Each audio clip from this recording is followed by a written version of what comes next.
Selamat dan semangat pagi anak-anak semua. Bagaimana kabarnya hari ini? Sudah lama sekali nggak jumpa.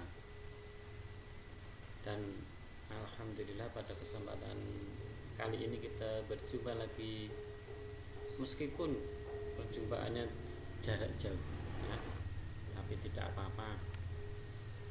Semoga substansi dari perjumpaan ini tetap kita dapatkan, yakni lebih dekat dengan siswa dan guru dan lebih paham akan materi-materi yang akan kita sampaikan. Langsung saja untuk pertemuan kali ini, meskipun jarak jauh, akan saya sampaikan juga terkait dengan pendidikan jasmani, olahraga dan kesehatan, atau disingkat dengan MAPEL PJOK. Untuk pertemuan kali ini akan disampaikan tentang sosialisasi tentang materi dan KKM ya. Sosialisasi tentang materi dan KKM pendidikan jasmani, olahraga dan kesehatan. Tuh. Yang pertama, di tahun 2020-2021 ini kita nanti akan belajar beberapa materi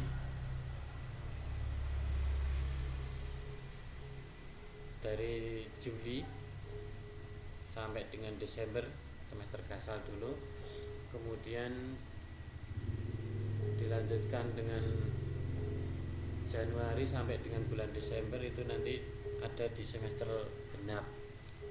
Habis itu kenaikan kelas. Kemudian langsung saja untuk materi pada semester gasal ini ada beberapa materi yang perlu kita sampaikan. Untuk kelas 9 dulu, kelas 8 ya. Untuk kelas 8, materi yang pertama itu nanti ada sepak bola. Sepak bola banyak sekali yang menggemarinya, terutama bagi yang laki-laki, sepak bola. Kemudian materi yang kedua adalah bulu tangkis. Itu adalah materi juga yang cukup populer juga, karena materinya sering muncul, permainannya sering muncul di dalam televisi ataupun di dalam lingkungan kita, sehingga termasuk olahraga populer. Berikut tentang pencak silat. Ini mungkin dari kalian juga banyak yang ikut pencak silat. Berikut tentang materi berikutnya, materi keempat adalah lompat jauh. Ini masuk dalam kategori atletik. Nanti juga kita pelajari di semester gasal. Dan yang terakhir adalah materi pergaulan bebas. Yang ada 5 materi di semester gasal, dari sepak bola, bulu tangkis, pencak silat, lompat jauh, dan pergaulan bebas. Selanjutnya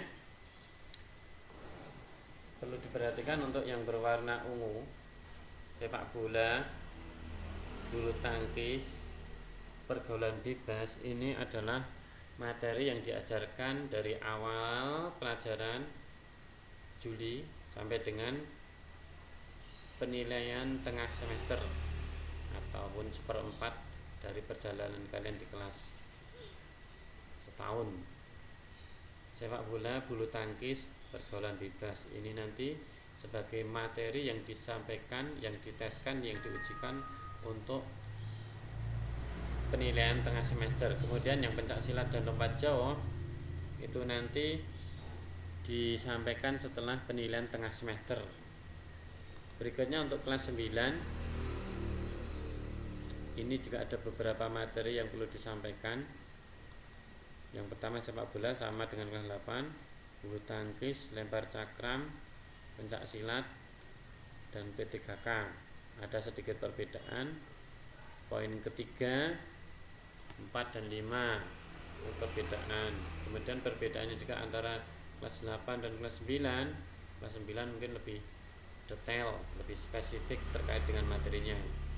Sama seperti kelas 8 tadi, untuk yang kelas berwarna kuning ini, sepak bola, bulu tangkis, dan P3K ini nanti sebagai materi untuk bulan Juli awal pelajaran sampai dengan penilaian tengah semester. Ada 3, 1, 2, 3.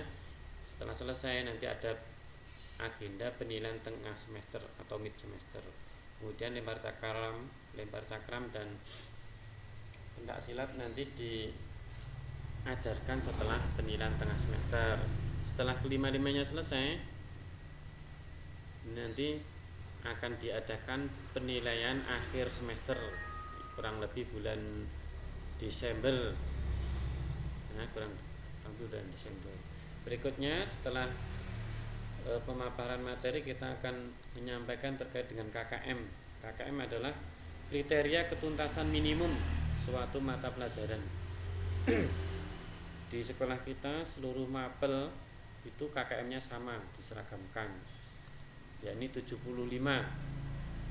Mapel Penjas, matematika, IPA dan seluruhnya itu KKM-nya 75. Baik kelas 7, kelas 8, kelas 9 itu materinya KKM-nya 75. Berikut tentang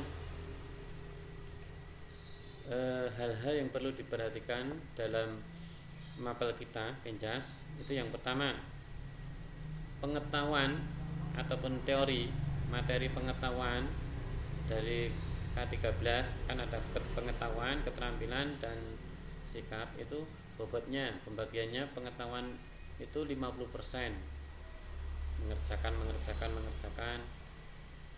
Kognitif itu 50%. Kemudian untuk yang keterampilan bobotnya 40%, selebihnya untuk sikap. Kemudian untuk nilai sikap sendiri itu penilaiannya dari kejujuran kalian dalam mengerjakan tugas. Kerjakannya jujur enggak, dikerjakan orang tua enggak, dikerjakan temennya enggak. Tuh, ini nanti masuk penilaian. Kemudian faktor berikut tentang ketepatan mengumpulkan tugas. Misalkan kalian nanti ada tenggang waktu 1 hari harus terkumpul, ya diusahakan harus mengumpulkan. Kalau mundur nanti nilainya juga berkurang, nilai sikapnya bisa cukup atau bahkan kurang nanti untuk nilai sikapnya. Karena untuk nilai sikap ini tidak berupa angka, pada akhirnya nanti wujudnya adalah predikat: cukup, baik, sangat baik, kurang, dan seterusnya. Kemudian keaktifan bertanya selama pembelajaran online jarak jauh nanti diharapkan kalian itu untuk aktif bertanya. Tanya ya, saisoni sebisanya, penting wani bertanya, berani bertanya. Kemudian nanti ketika ada tugas, ketika nggak punya kuota, nggak punya jaringan, kesusahan dan sebagainya, dan ingin mengumpulkan, itu nanti yang harus datang ke sekolah itu orang tua ataupun walinya. Tidak boleh ataupun larangan keras bagi siswa itu datang ke sekolah. Ini merujuk pada instruksi dari Kepala Dinas Pendidikan kita, Ibu Eti. Itu ya. Jadi itu yang bisa saya sampaikan. Tetap semangat, laksana pejuang, meskipun jarak jauh, meskipun susah beli kuota, kalau berjuang ya tetap bisa. Mohon maaf dan terima kasih untuk partisipasinya. Selamat pagi.